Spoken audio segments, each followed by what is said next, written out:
loaded rundown here at Dolphins Today. The Dolphins signed Marcus Maye in free agency last night. What can be next? Is it going to be Greg Van Roten, the offensive lineman that is still out there in free agency? Latest Tua Tagovailoa extension rumors. Is there something new there? There's something developing, but it might not be surrounding Tua. And lastly, to close out today's show, Nick Needham. Is he going back to corner? Did he ever leave corner? But maybe not trying to go to the safety position like we initially thought this offseason.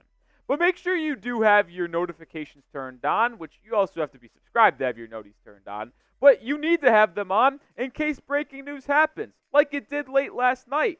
It happened around 9:15 Eastern Time. Dolphins signed Marcus Maye. You might have not known that if you didn't have your notifications turned on. So when you subscribe to the channel, make sure you click that bell icon, have it turned on for all, not just personalized, so you never miss a video surrounding the Dolphins. 15.1% currently have it turned on, 8.6 thousand. Let's get that number up. All right, let's talk about Greg Van Roten now, because I truly do believe that the Miami Dolphins need to sign Van Roten after they make the signing of Marcus Maye. It is the biggest need for the Miami Dolphins. And if you remember, when I started doing shows on this channel full-time in the last week of April, right before the draft, I mentioned team needs that I think the Dolphins need to address. And then after the draft, I had, well, what are the team needs for Miami post-NFL draft? In order, this is what they were. Number 1, right guard. Number 2, a third safety. And number 3, another defensive tackle / lineman to help Zach Sealer. Well, bingo, we got number 2 last night in that third safety in Marcus Maye. So now the 2 biggest needs that remain are right guard and defensive tackle. And I've been saying this for quite some time now, and I'm going to continue to say it until I can't do it anymore. Greg Van Roten is the best right guard available who could come into the building and be your starter from day one right away. He's been a journeyman offensive lineman, but he was absolutely fantastic for the Raiders in 2023. Career high numbers if you just look at PFF.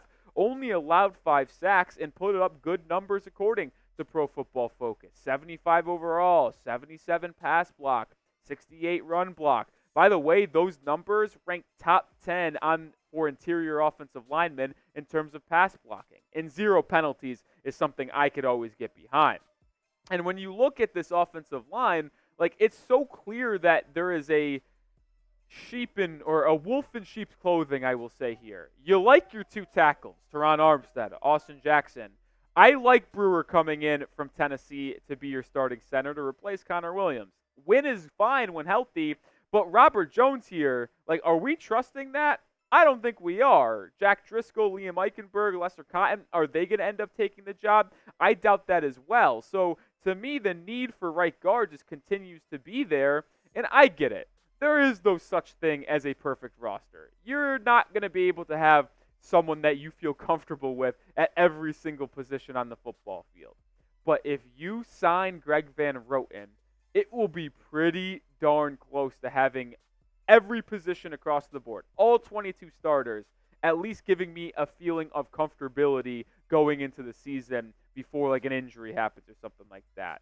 Tua's blind side, that right side, just remember that too, because he's a lefty. Van Roten feels like that needs to be the signing. I just don't trust what Miami is now.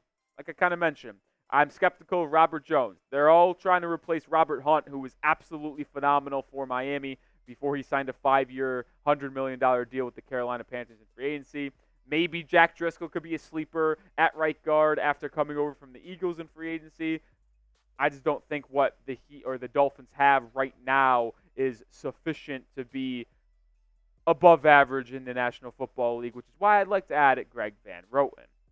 So you make the call for me. Do the Dolphins need to sign a right guard? I believe they do, and if you believe my spiel I just went on, type Y for yes. If you disagree with me and are fine leaving that roster spot vacated, if you will, type N for no. All right, let's transition into some Tua Tagovailoa contract extension rumors. And, well, I do want to preface by saying this first, though. There really is nothing new with Tua. After minicamp ended last week, there hasn't been any new reports or negotiations between Tua, Chris Grier, and this team. But the reason why I wanted to bring this up is a little report from Pretty Ricky. And if you don't know who Pretty Ricky is, it is, I can't say the most reliable insider, but he has had quite a lot of scoops ever since free agency and the NFL draft. So I start to believe what he says. And he tweeted out this morning that I'm hearing things are heating up in Duval and the Jags are ready to spend some of Khan's money. What does that mean? Well, that probably means a Trevor Lawrence extension could be coming rather soon. And why is that important in terms of Tua and the Dolphins? Well, a Trevor Lawrence extension will likely dictate what Tua Tagovailoa gets and wants. Like, whatever Lawrence money come in, and if this happens in the next couple of days and we see the guaranteed, the years, the overall value on an annual average basis as well, Tua's likely going to want that same exact deal, if not more. We'll talk more about that in just a second. But make sure you get started with Mando. And I appreciate Mando for sponsoring today's video because they make sure I am smelling nice and clean. And spring into the summer with deodorant that can handle the heat. Mando is clinically proven to work hard all day. Instead of covering up BO with heavy fragrances, Mando stops odor at the source, stopping the stink from happening in the first place. Created by a doctor, Mando whole body deodorant is powerful enough for the toughest body odor, but gentle enough to use everywhere, allowing you to put Mando on the family jewels without any worry. Mando Starter Pack is the perfect thing for new customers. It comes with solid stick deodorant, cream tube deodorant, 2 free products of your choice like mini body wash and deodorant wipes, as well as free shipping. My personal favorite is the Mount Fuji. I actually have it on right now. Producer Jack Latteray, he can attest I smell pretty dang good. And like I said, bourbon leather here. This is this terrific body wash. It comes with so many different things to make sure you're smelling great all the time. And luckily for you, I have a discount code to help you get hooked up on my favorite smelling whole body deodorant. New customers get $5 off a starter pack with our exclusive code. That equates to over 40% off your starter pack. What is that code? Code CHAT. So go to shopmando.com, shopmando.com, code CHAT, C-H-A-T, to get that $5 off, aka 40% off that starter pack. Shout out to Mando for sponsoring today's video. All right, let's get back to Trevor Lawrence and Tua, because when you think about these two players, they are eerily similar, man. Like, it really is crazy how they have put up basically the same numbers over the past 2 seasons. Tua has played in 3 less games than Trevor Lawrence, but has put up more yards, more touchdowns, 3 or the same amount of interceptions, and has put up the better quarterback rating. So the only number Tua lacks in is interceptions, because he's throwing a little bit more. I don't know why my brain just went on a complete hiatus there. So you're telling me, and I get it, Tua has better weapons to throw to, but he's been more successful over the past 2 years. So if I'm Tagovailoa and I see what Trevor Lawrence gets from the Jacksonville Jaguars, I'm going to want more. I just am going to want more. It's natural human instinct to want to top your other friends and competitors to get more money. But he also probably deserves it because he's had a little bit more success. Like, Trevor Lawrence, yes, he did win a playoff game, but, like, he was kind of sketchy last year. Like, he wasn't that good. And I think I blame Justin Herbert in that monumental collapse by Los Angeles more than I trust Trevor Lawrence from getting that comeback.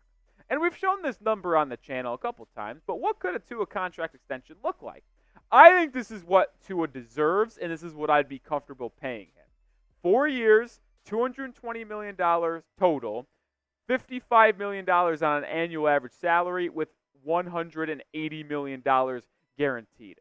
I am completely fine giving Tua this contract, which is why I'm skeptical of if Trevor Lawrence gets a contract extension done first and he gets this, well, then Tua might want more. So to me, if I'm Chris Grier and Tua, I want to come together and get this done in the next week so we can move forward in this offseason knowing we have our future quarterback locked in of the next 2 to 4 or 2 to 5 seasons.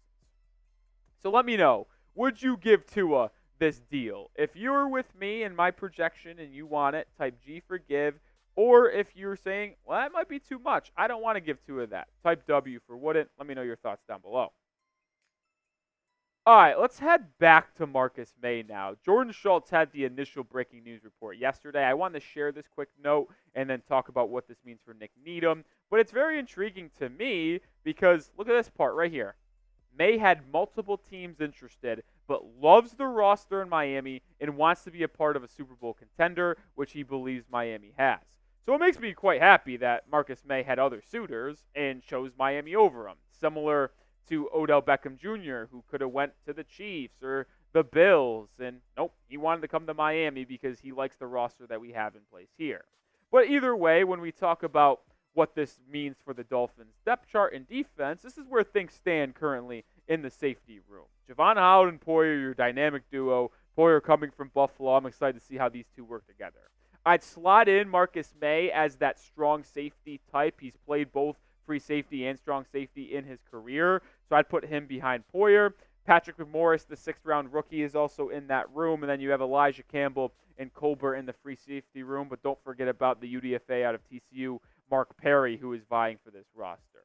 But what this signing of Marcus Maye tells me is Chris Grier and the Dolphins, they know and knew they needed more depth at this position. They did, and there was a lot of buzz through OTAs and minicamp that they were going to try to have Nick Needham transition from corner to safety and be that third or fourth guy potentially.